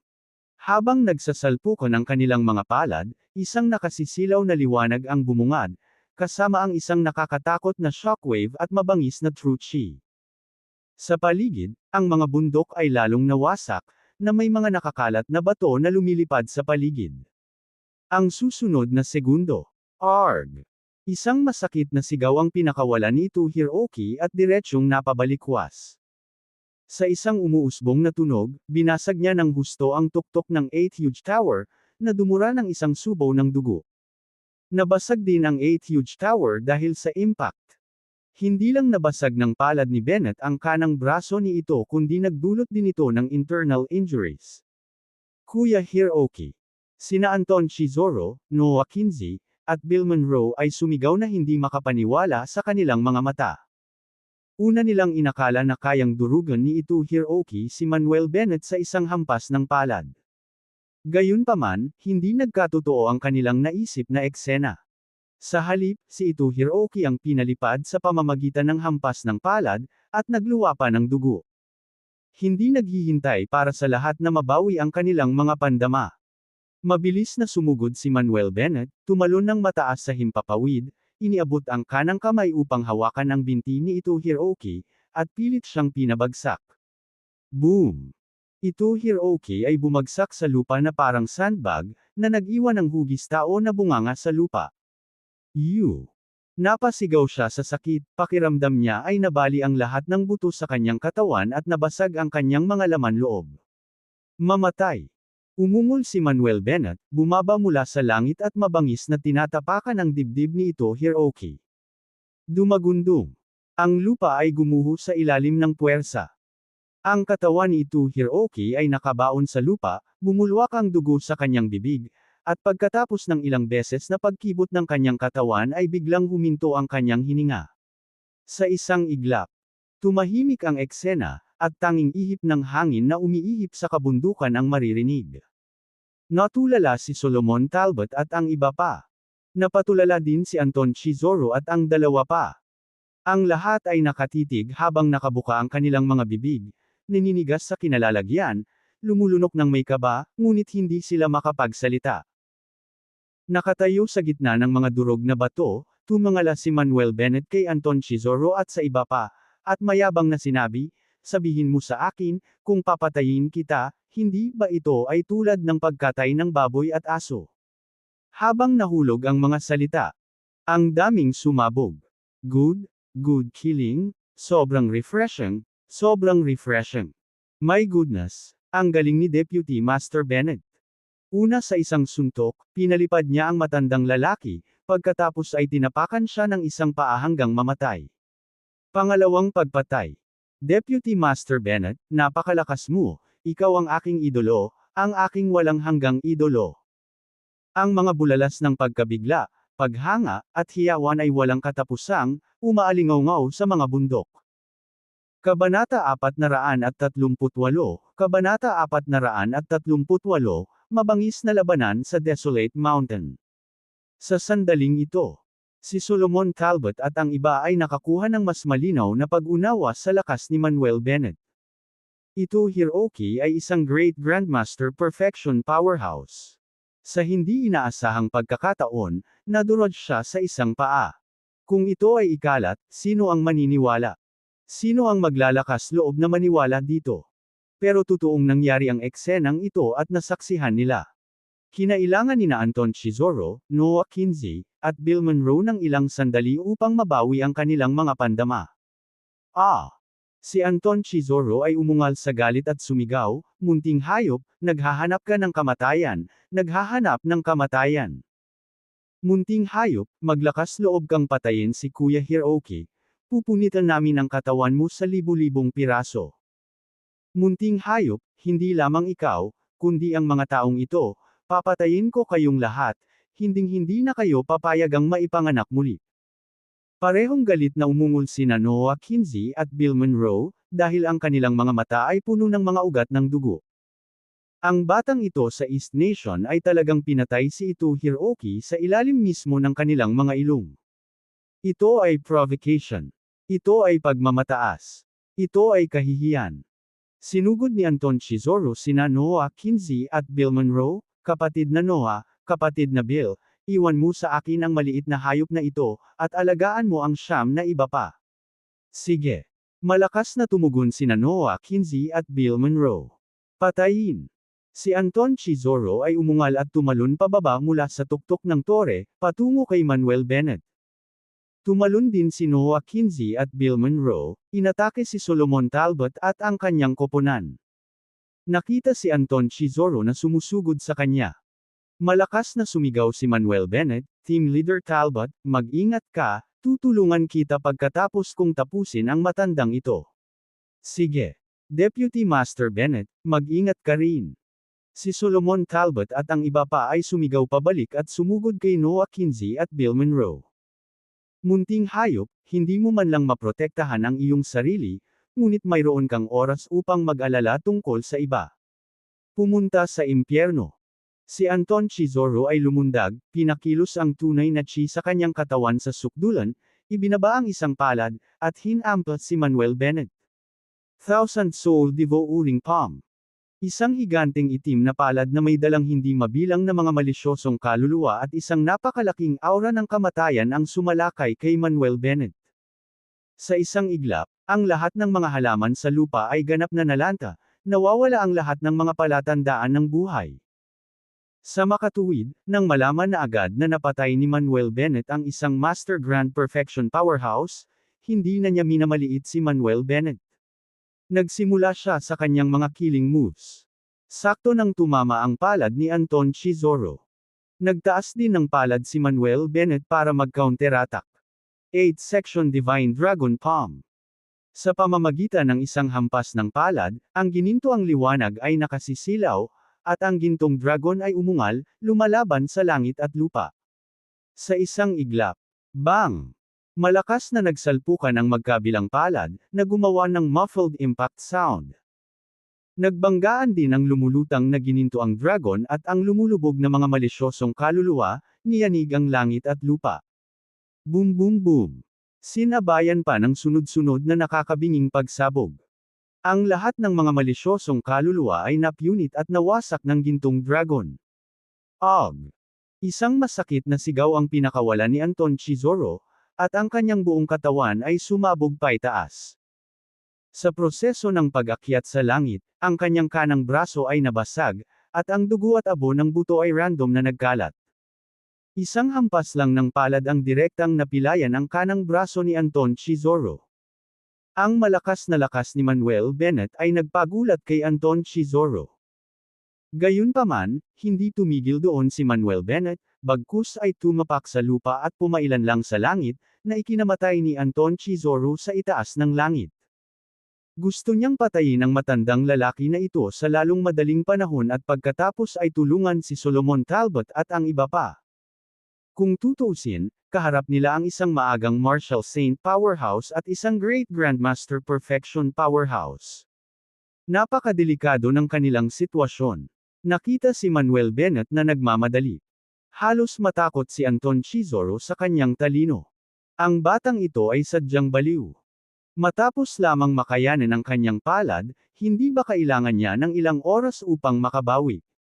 Little Beast, gusto mo akong patayin? No way. Umungol si Anton Chizoro, patuloy na pinapakilos ang tunay na chi sa loob ng kanyang katawan, itinaas ang kanyang kaliwang braso at pinaikot-ikot ang isang kamao, inaatake ang nag-charge na si Manuel Bennett. Nine Yin Chaotic Soul Feast. Isang itim na higanteng kamao, na muling nagdadala ng libu-libong malisyosong kaluluwa, ay sumabog kay Manuel Bennett. Si Manuel, gayunpaman, ay sumuntok sa himpapawid upang makayanan ang pag-atake. Emperor Dragon Feast. Umuungol. Sa isang suntok, yumanig ang langit at lupa, at umalangaw-ngaw ang Dragon Chant. Isang gintong higanteng kamao ang nakapulupot sa isang Golden Dragon Illusion, bumangga sa kalaban. Sa isang iglap. Boom! Nagsalpukan ang dobleng kamao, parang kometa na tumama sa lupa, niyanig ang langit at lupa, na nagdulot ng kaguluhan sa kagubatan sa bundok. Ang Golden Dragon Illusion ay muling bumangga sa libu-libong malisyosong kaluluwa, sumasabog na may nakakabinging, rumbling, na tunog. Akala ni Anton Chizoro ay kakayanin ng suntok na ito ang suntok ni Manuel. Ngunit hindi ito magagawa. Kaluskos. Umalangaw-ngaw sa kalangitan ng isang serye ng mga tunog na nakakabasag ng buto. Si Anton Chizoro ay muling sumigaw, ang kanyang katawan ay hinampas at patuloy na umangat sa langit. Pinahihit ni Manuel ang kanyang baywang at ibinaba ang kanyang binti sa himpapawid, sinipa si Anton Chizoro. Thud. Isang muffled sound. Lumipad palabas si Anton Chizoro na parang bola na may sipa, bumagsak sa bundok na may boom. Ang bundok ay nag-crack, at ang kanyang katawan ay nakaimbed dito, ang dugo ay bumulwak mula sa kanyang bibig. Hindi man siya namatay, kalahati na lang ng buhay niya ang natitira sa kanya. Pagkatapos sumipa, hindi na nakatagal sa ere si Manuel at tuloy-tuloy na lumapag sa lupa. Gayunpaman, tulad ng pagdurog ni Manuel kay Anton Chizoro. Sa malayong larangan ng digmaan. Dinudurog ni Noah Kinsey at Bill Monroe si Solomon Talbot at ang iba pa. Kasabay ng sigaw ng sakit. Sina Butch Shaw, Sharon Whelan, Jake Stern, Finstone, at Eric Dormer ay pinasabog, itinapon ng mahigit 30 metro ang layo, bumubulwak ang dugo mula sa kanilang mga bibig, at malinaw na malubhang nasugatan. Walang paraan, ang kanilang paglilinang ay hindi pa umabot sa antas ng isang dakilang Grandmaster. Mahirap nang kumapit saglit. Kasabay ng pagsabog ni Butch Shaw at ng iba pa, hindi na rin nakatiis sina Natalie Lester at Nathaniel Marquis. Sila ay pinasabog 20 metro ang layo, nagsuka ng isang subo ng dugo. Ibinalik din ang katawan ni Natalie sa orihinal nitong anyo, nabawi ang kanyang maliit na hitsura. Marquis, Maggie, si Solomon Talbot at Renata Lance ay sumigaw sa alarma, nakaramdam ng pagkabalisa at galit. Pareho silang malubhang nasugatan, na may dugong umaagos mula sa mga sulok ng kanilang mga bibig. Gustong tumulong ni Manuel. Pero noon lang. Tumalon si Anton Chizoro mula sa bundok, tiniis ang sakit sa kanyang katawan, pinakilos ang tunay na chi sa kanyang katawan sa sukdulan nito, at tinapakan ang kanyang kanang paa sa lupa, umuungal. Yin soldiers and ghost generals, sundin mo ang utos ko. Hindi pa bumabagsak ang boses. Whoosh, whoosh, whoosh. Sa isang iglap, ang bulubunduking lugar ay napuno ng hanging yin at nagniningning na liwanag. Ang susunod na sandali. Sa itaas, lumitaw ang libu-libong mga sinaunang mandirigma mula sa Socorro Country. Ang mga mandirigmang ito ay nakasakay sa mga kabayo, mga sasakyang pandigma, na may hawak na iba't ibang sandata, direktang nakapaligid kay Manuel, tulad ng isang napakalaking hukbo. Kaagad pagkatapos, umungal si Anton Chizoro at naglabas ng utos. Patayin! Ang mga mandirigmang ito ay gumalaw ng sunod-sunod. Umaatake kay Manuel mula sa lahat ng direksyon. Sa tingin mo ba ang masasamang pamamaraan lang ang makakapatay sa akin? Sinong nagbigay sa'yo ng tiwala? Malamig na tumikim si Manuel, hindi man lang natatakot, itinaas ang dalawang kamay, ang hintuturo at gitnang mga daliri ay nagsanib, gumuhit ng 81 gintong dragon talisman sa langit sa isang tuloy-tuloy na paggalaw. Pagkatapos gumuhit ng 81 gintong dragon talismans, ikanaway ni Manuel ang kanyang kamay. Sugpuin. 81 dragon talismans, kasama si Manuel sa gitna, ay sumalakay sa lahat ng direksyon. Kabanata 439, Kabanata 439, Golden Dragon Battle God. Ang 81 simbolo ng dragon ay kumikinang ng nakakasilaw sa gintong liwanag, na nagpapaliwanag sa tiwangwang na lugar ng bundok. Boom! Sa ilalim ng pagsupil sa 81 dragon symbols, ang mga mandirigma na sumugod patungo kay Manuel Bennett ay patuloy na bumagsak at naglaho. Gaano man karaming mandirigma ang kinasuhan, walang sino man sa kanila ang maaaring magdulot ng anumang banta kay Manuel Bennett. Damn it! Damn it! How could this happen? How could this? Malapit nang mawala sa isip si Anton Chizoro. Paano naging malakas ang batang ito? Wala man lang ba siyang kahinaan? Hindi ako naniniwalang hindi kita mapapatay. Umungol si Anton Chizoro, patuloy na tinawag ang mga kawal ng Yin at Ghost General para salakayin si Manuel Bennett. Sa sandaling ito, sa malayong larangan ng digmaan. Bulong ni Noah Kinsey sa kanyang puso, Kuya Bill, ipaubaya ko na sa iyo ang mga lalaking ito, tutulungan ko si Kuya Chizoro. Sige. Tumugon si Bill Monroe sa kanyang puso. Pero, hindi pa kumikibo si Noah Kinsey. Si Sharon Whelan, na bumangon mula sa malayo, ay itinuro si Noah Kinsey at sinigawan si Manuel Bennett, Deputy Master Bennett, mag-ingat. Ang dalawang matandang ito ay gustong magsanib puwersa para salakayin ka. Pagkarinig nito, parehong nagulat sina Noah Kinsey at Bill Monroe. Nag-uusap lang sila sa puso nila, kaya paano nalaman ng lalaking ito? Hindi kaya nababasa niya ang isip niya. Anak, nililigawan mo si kamatayan. Galit na umungol si Bill Monroe, naghahanda na lumipat patungo kay Sharon Whelan. Tigilan mo siya. Si Solomon Talbot at Lucy Franklin ay umungal at sumugod pasulong. Nang makitang nalantad ang kanyang mga aksyon, tumigil si Noah Kinsey sa pagpapanggap at direktang sumugod kay Manuel Bennett. Sa isang iglap ay napalapit siya kay Manuel Bennett. Pinakilos ni Noah Kinsey ang kanyang truchi sa sukdulan, ang kanyang katawan ay kumikinang sa nagliliyab na dugo pulang liwanag, ang kanyang buhok at balbas na lumilipad, ang kanyang robe ay kumikislap. Pagkatapos, ikinaway niya ang kanyang kamay at umungol ng malakas. Langit at lupa, lahat ng bagay, pakinggan ang aking utos. Sa isang kisap mata, ang mga higanteng bato sa kagubatan ng bundok ay pumailan lang sa kalangitan, na binomba si Manuel Bennett. Ang mga puno sa gubat ay nabunot at bumagsak kay Manuel Bennett. Ha ha ha. Si Manuel Bennett ay nakatayo ng may pagmamalaki, tumatawa ng ligaw sa langit, mayabang at walang pigil, sumisigaw, isipin mo ang pagsanib puwersa para patayin ako, wala akong kinakatakutan. Habang nagsasalita siya, tumapak si Manuel Bennett sa lupa at nagpakawala ng Dragon Chant. Nine Heavens Dragon's Fury. Ungol, dagandong, dagandong.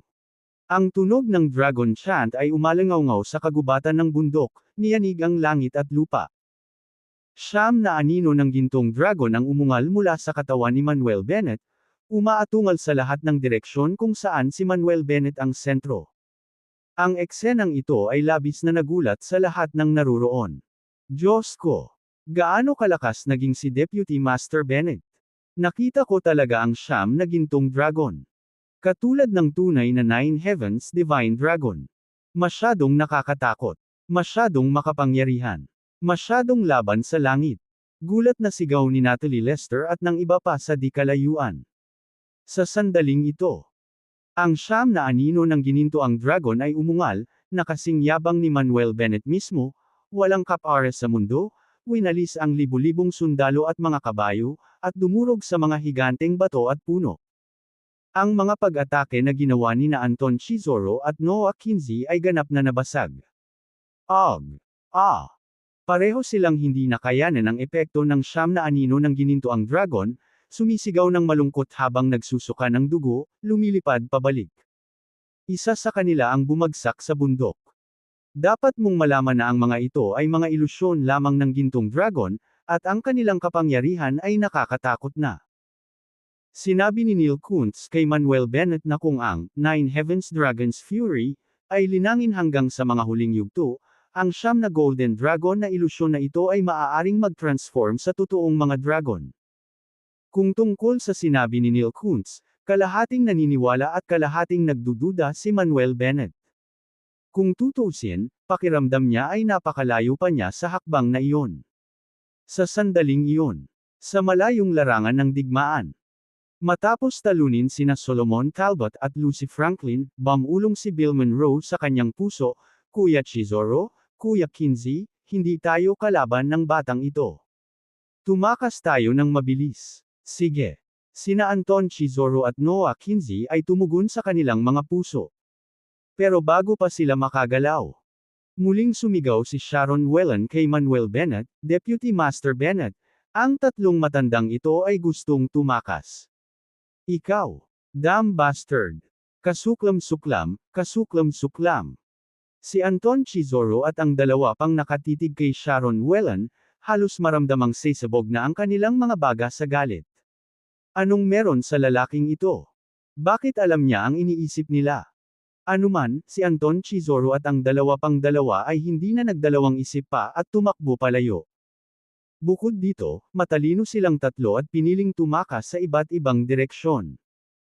Sa kanilang pananaw, hanggat ang isa sa kanila ay mabubuhay at makabalik sa Socorro Country para ipaalam sa apat na yin at yang sects, maaari silang maghiganti sa hinaharap.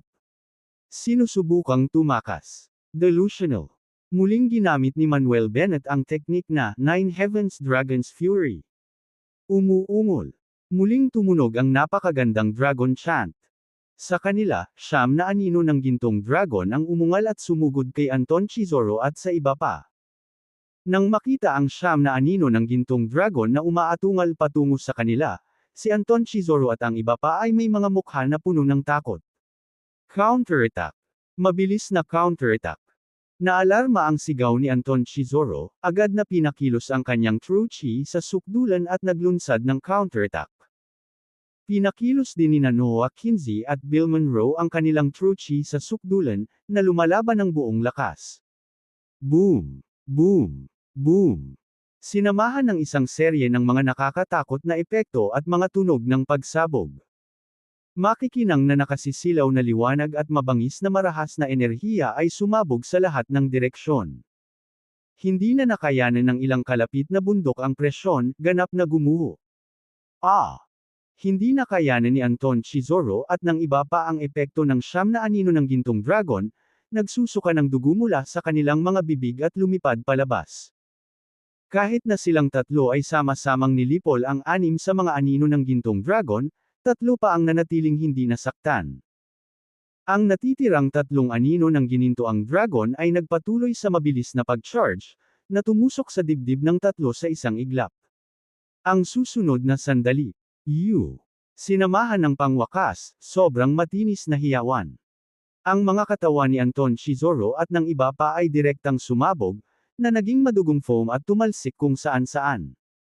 Matapos patayin si Anton Chizoro at ang iba pa, tumalikod si Manuel Bennett at tumakbo patungo sa 8 huge tower. Nang makalapit, tinapakan niya ang kanyang paa, isang gintong liwanag ang bumungad sa kanyang katawan, at isang anino ng dragon ang pumulupot sa kanya, parang isang gintong Diyos ng dragon na pumailanglang sa langit. Sa sandaling tumalon siya ng mahigit 12 metro sa ere, naikuyom niya ang isang kamao at galit na hinampas ito patungo sa 8 huge tower. Pumutok. Umalangaw-ngaw ang dagandong sa kalangitan. Sa isang iglap. Boom! Ang suntok na ito ay tumama ng husto sa 8 huge tower. Isang gintong dragon shadow ang naapektuhan din ito, na nagdulot ng isang nakakasira ng lupa na pagsabog. Basag! Basag! Basag! Ang 8 huge tower ay nagsimulang pumutok ng tuloy-tuloy, at sa isang iglap, natakpan ng mga bitek ang buong istruktura. Sa loob lamang ng ilang segundo. Dumagundong. Ang buong 8 huge tower ay gumuho at sumabog, na naging isang tumpok ng mga durog na bato. Ang Dragon Chi na hinigop ng 8 huge tower ay lumundag sa lahat ng direksyon, bumalik sa mundo. Hanggang sa tumahimik ang pagsabog at alikabok, sa wakas ay tumahimik ang lahat. Ho! Si Manuel Bennett ay nagbuga ng maputik na chi, nakaupo sa isang malaking bato at humihingal para makahinga. Ang paggamit ng Nine Heavens Dragon's Fury, nang 2 beses na sunod-sunod ay naubos ang marami sa kanyang true chi, na nagparamdam sa kanya ng medyo pagod. Pagkaraan ng ilang sandali ng katahimikan. Tapos na ba? Blankong tanong ni Batch Shaw. Mukhang tapos na. Umiling din si Sharon Whelan. Nanalo ba tayo? Nanalo tayo. Nanalo tayo. Tapos na ang misyon. Ang galing, ang galing. Ang martial arts ni Deputy Master Bennett ay walang kapantay, ang kanyang mga spell ay hindi pangkaraniwan, at siya ay walang talo. Naghiyawan ang lahat sa gulat at saya. Kabanata 440, Kabanata 440, pambihira ka talaga. Kahit na si Solomon Talbot at ang iba pa ay malubhang nasugatan, ang kanilang kagalakan sa kasalukuyan ay nakakalimutan nila ang sakit.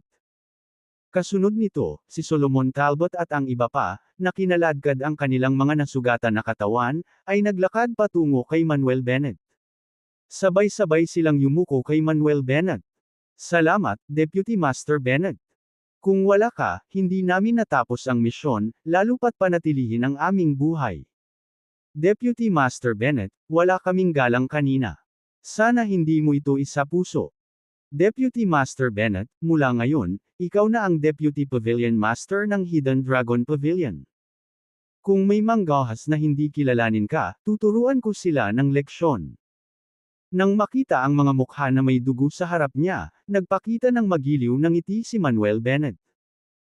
Kahit na ang mga taong ito ay may kakaibang personalidad at hindi kinaugalian na pag-uugali, pinuprotektahan nila ang East Nation at ang mga tao nito ng lihim, na karapat-dapat na igalang.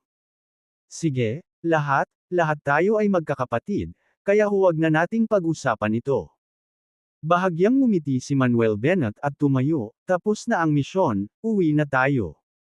Umuwi ka na. Si Solomon Talbot at ang iba ay tumango ng mariin at nagpakita ng mga matamis na ngiti.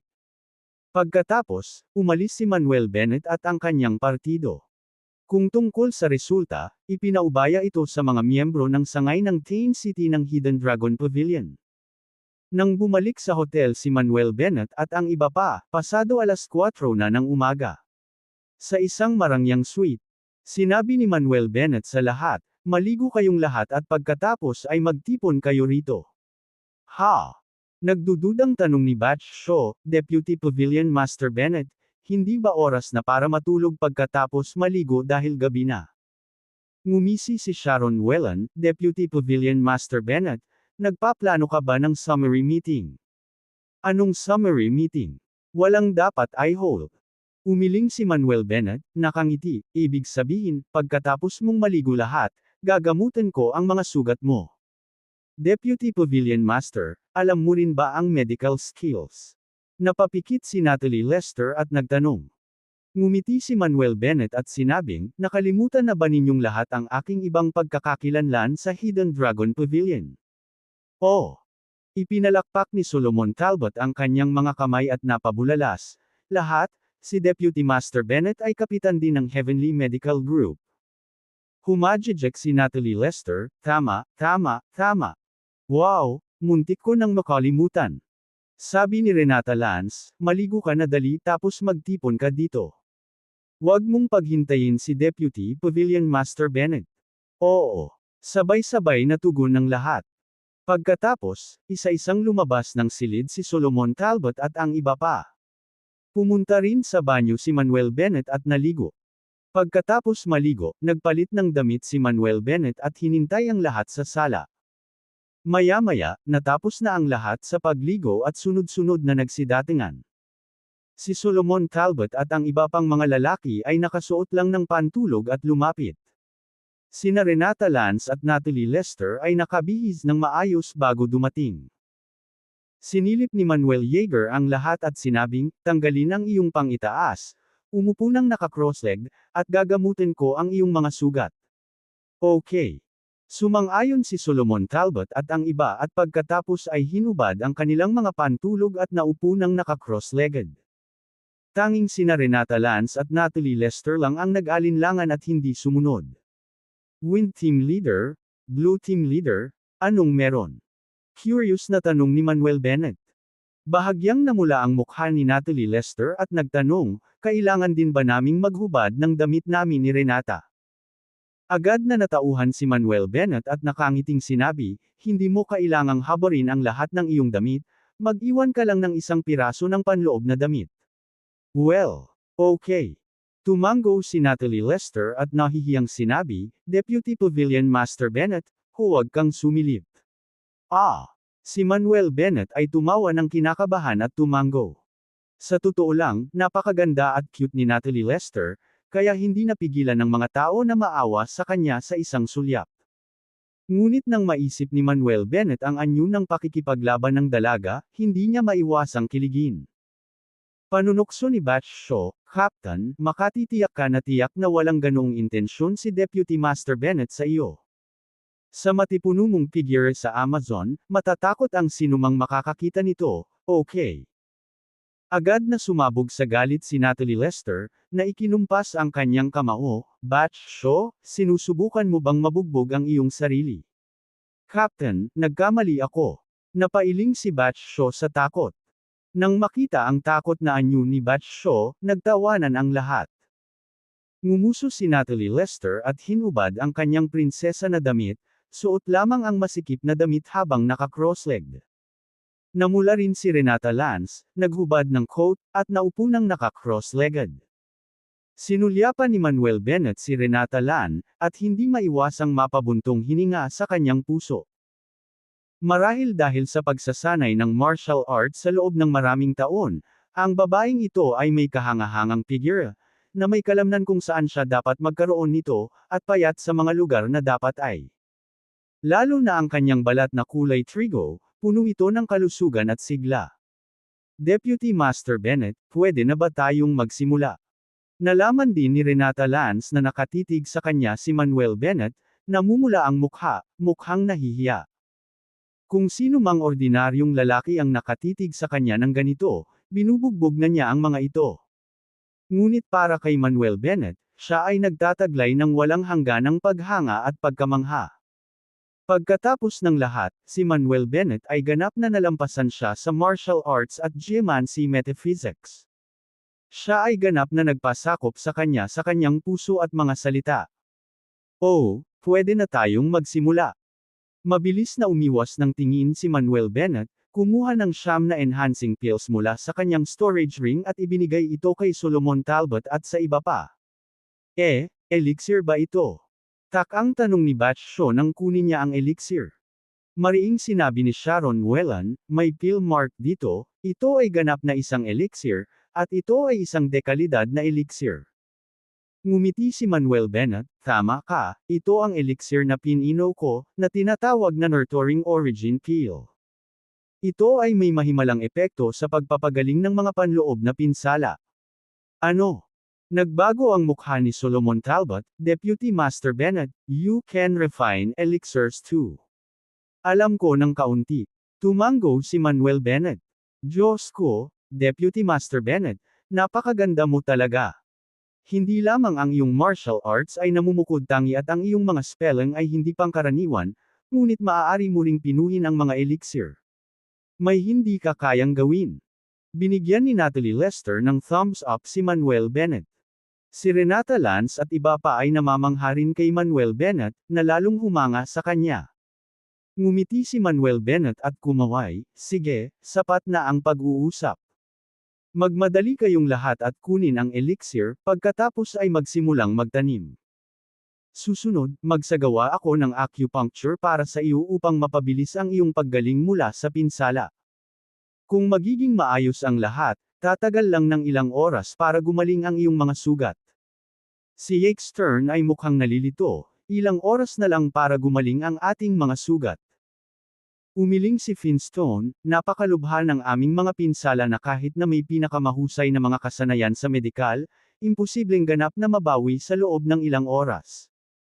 Ang iba ay tumingin din kay Manuel Bennett na may kalahating paniniwala at kalahating pagdududa. Ngumiti si Manuel Bennett, maghintay lang at tingnan ang mga resulta.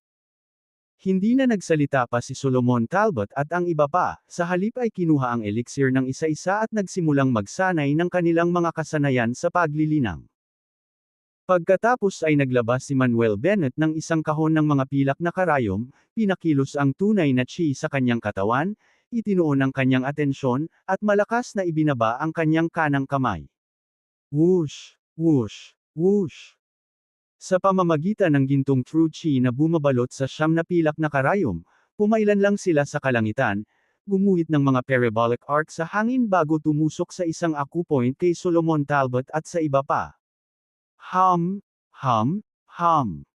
Sa sandaling ang mga pilak na karayom ay pumasok sa mga acupoint, nagsimula silang mag-vibrate ng malumanay, na nagmumula sa isang makinang na gintong liwanag. Sa orihinal, si Solomon Talbot at ang iba ay nagdududa pa rin kung si Manuel Bennett ay tunay na may mga kasanayang medikal. Gayunpaman, nang makita ang mga kasanayan sa acupuncture ni Manuel Bennett, wala na silang anumang pagdududa.